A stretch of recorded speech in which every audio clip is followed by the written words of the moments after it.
What's up, y'all? It's Will Randolph the Fifth here to give you a beat breakdown on how I made the beat for Rosa Parks by Jada Imani off the project Jubilee 2 by Jada and myself. As you can see, we're here working in Machine where I make all my beats.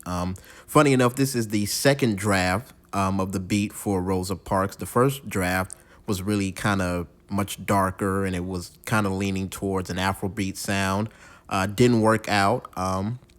So she sent me a demo that she did with just her and guitar, played by Wave House artist Misa James, that really felt more in line with what she was envisioning. And it really was my North Star in kind of taking it in the 60s direction. So right now I want to play just a guitar that came from that demo.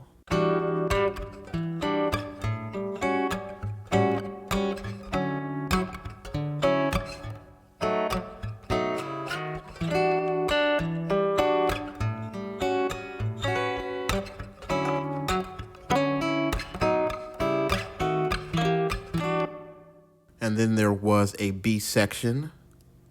A lot more spacious.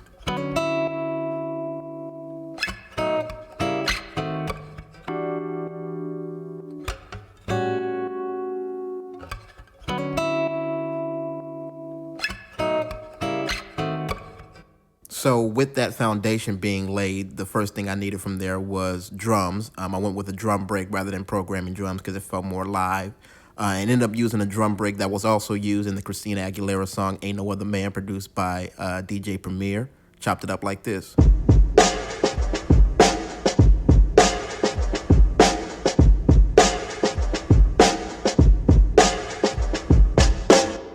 Real funky. I ended up adding a hi-hat loop from the Kalen Ellis pack, just to give it a little bit more of a backbeat. And also I wanted to add a tambourine, because if you're talking about Motown era tracks, there's always a tambourine in the back. And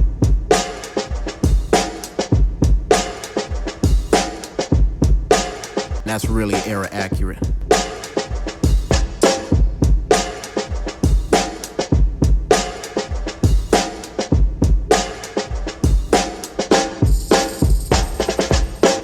It's got that great turnaround. You always need a dope turnaround in tracks like that. Next came the bass, which I'm happy to report was not subcontracted out, which I'm really proud of myself for, because normally bass lines are my weakness. But I ended up playing the bass line myself, pat self on back, using the Waves plug-in bass fingers, which I'm showing you right here. And what I really wanted to do with the bass line is channel the late, great James Jamerson. And I hope that I was able to be successful. I think I did a pretty good imitation, as much as I could do with the bass line.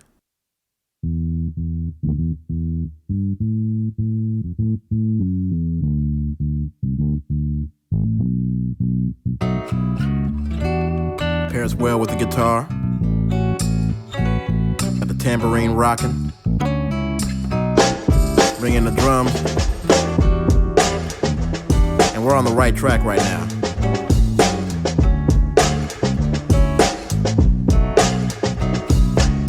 Feels like you're down in the snake pit of Hitsville, USA. And then I laid down the bass for the B section. Same general notes, but a lot more space. Yeah. So the next thing that I wanted to add was an organ, and where normally for me and for most producers, you would go after a Hammond B3 organ, what I really wanted to do is go after essentially the organ sound of the 60s, which is the Vox Continental sound. So I went on Splice and was able to find an organ that sounds pretty much like one.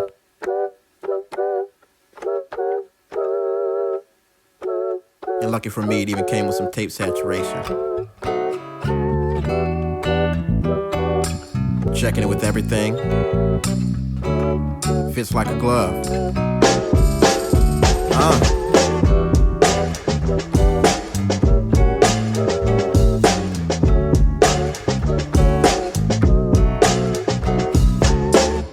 And for the longest time, I just kind of sat with that.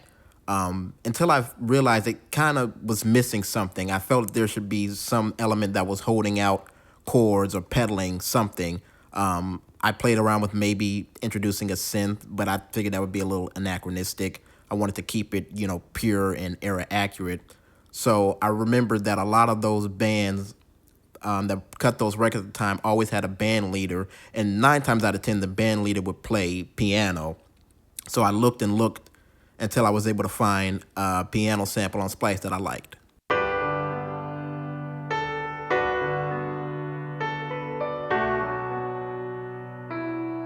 And it's a beautiful part. Really lifts the song, I think.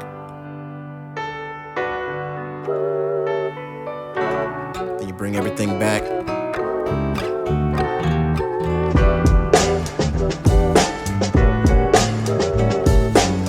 And just perfect.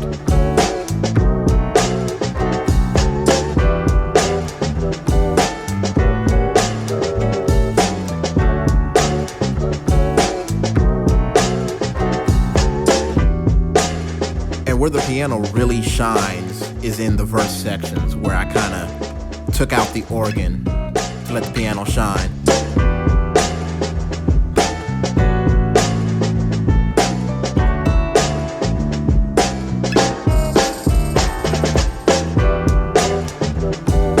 And even when programming that piano sample, I left a little bit of space at the beginning just to help it drag for a little human element.